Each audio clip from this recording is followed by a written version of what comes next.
Hey guys, my name is Artem and this is my diary about my path to building a pretty successful e-commerce store, or at least me not failing. So in this video, I'm discussing why exactly I'm moving away from Shopify and where exactly I'm moving from. So I started my dropshipping store with Shopify like a year ago. It was May 2020. And then I was trying to use some ads with it. Yes, I was trying to get some Facebook ads. I was running Facebook ads. I was running Google ads and all that stuff.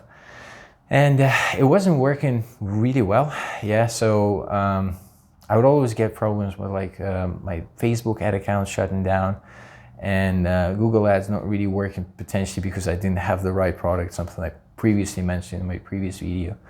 And it just occurred to me that I'm good at SEO, yeah, so I know what needs to be done in order to attract organic traffic from search engines, Google in particular. So I thought that I would probably go and just build a proper website out of my dropshipping store, have informational content, have some links pointing to that website so it ranks better on the search engines, and so I start getting traffic going into it and I would get sales that way. So I started doing this and I got somewhat successful with it, yeah, because I do get some organic sales coming every once in a while, coming from different search engines, so not just Google, but I get like sales from Bing, DuckDuckGo, from Google itself as well. So I can see that it's definitely working, yeah, so I definitely know that for sure. The problem is that the Shopify, it's not really SEO friendly. Yeah, so even just the editor itself, if you've worked with Shopify, you know that when you paste in, like when you have a blog post, when you want to create like paste a blog post into the editor, it's just even the scroll itself, it's just so weird. You know, you've got like two different scrolling windows, because first it's your monitor is scrolling thingy, and then your like the editor scroll. I don't know, maybe just my monitor or something, but I always get that. Even that is just weird. But it's not just that. So when I'm comparing websites of similar authority, yeah, when it comes to them having similar amount of backlinks and recognition from Google's point of view, of course, they're not comparable, but more or less, I can see that like posts and pages that you rank on, that you publish on your WordPress blog, they just get indexed so much quicker. Yeah, with Shopify, it's like it takes a long while. You just publish something, and even if you pin Google, even if you ask specifically to index that page, it takes a long while to do this. And I don't know why that happens. I kind of saw, like, you know, some people mention that also, but I was just, that is so weird. So I don't like it from the SEO point of view, and I'm also not happy with those paid plugins. So, you know, if you want to have something normal looking when it comes to your blog and SEO, you have to kind of install a separate plugin for a separate app for Shopify. And you know, and you have to, like, they ask for some, you know, some pretty, like, you know, like $20 a month or $30 a month. I don't remember, because I didn't look into that specifically, like, but I saw just those prices and I was like, man, this is so crazy. Because I mean, you pay everything with WordPress, you pay for like, you pay your hosting like maybe $20 a month, and that is very good hosting, you know. And with Shopify, you pay $29.90 for like this basic subscription, and then this SEO plugin, which is like, okay, it's also, it kind of adds up, you know.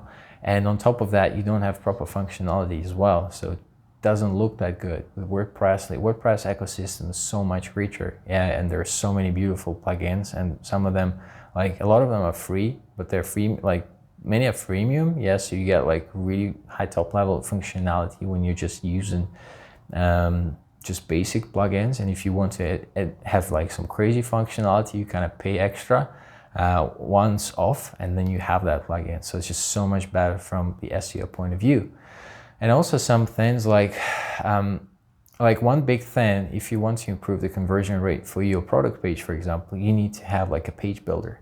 Yeah, so right now, as I'm recording this video, gem pages for Shopify are still not yet available. Yeah, so they were kicked out, they were booted from the Shopify app store some time ago for whatever reason. They're planning to get back in November 2021, but as of now, it hasn't happened yet. So I think the alternative that I was using, I think it's called Fly Pages or something. Like the plugin itself is good, but again, it's not like you just buy the thing, you pay once for it and then you have it. It's like, again, you have to pay them on a monthly basis, and it just doesn't make sense to me because you can go to WordPress and then get all sorts of different plugins, page builders if you need to, or you can work with WordPress blocks. True, it's become a little bit more complex, but you have so many different other options when compared to Shopify, and they're like on the fraction of the price, and they're just better, you know. So these are the things that primarily kind of got me off Shopify in terms of when I want to launch when I want to have a bunch of my sales coming in through organic search, yeah, and potentially ads as well, but this is going forward. This is not something I'm looking at right now. Okay, so what am I switching to? Well, as I said, I am switching to WordPress, but I'm also my plan is to keep Shopify going. How do I do that? I go back to, I downgrade my subscription from the basic subscription, I think it's called Lite subscription or something. It's where you only have access, like this is only when you use that Shopify buy button. Yeah, so I don't want to be sending my, my store, like my customers through like WooCommerce or something like that, because WooCommerce is again, it's a problem of its own. It's got different modules there as well. Like some argue that it is indeed more like you can customize a lot more things. To be honest, I'm not that familiar with WooCommerce at this stage. I kind of used WooCommerce, tried using WooCommerce for one of my WordPress websites. I only got like one sale, and I don't know, like maybe it's the store itself that is not looking nice. But other than that, I don't want to use WooCommerce. I just have this feeling, and the reason I have this feeling is because I found some competitor, like a similar looking website to what I'm doing, and they actually have that set up. I really like that. They've got this WordPress, but then they got they're actually sending their clients through Shopify checkout. So their buy buttons are of Shopify. Yeah, so that, I think that's pretty cool. So you can essentially resolve this blogging issue.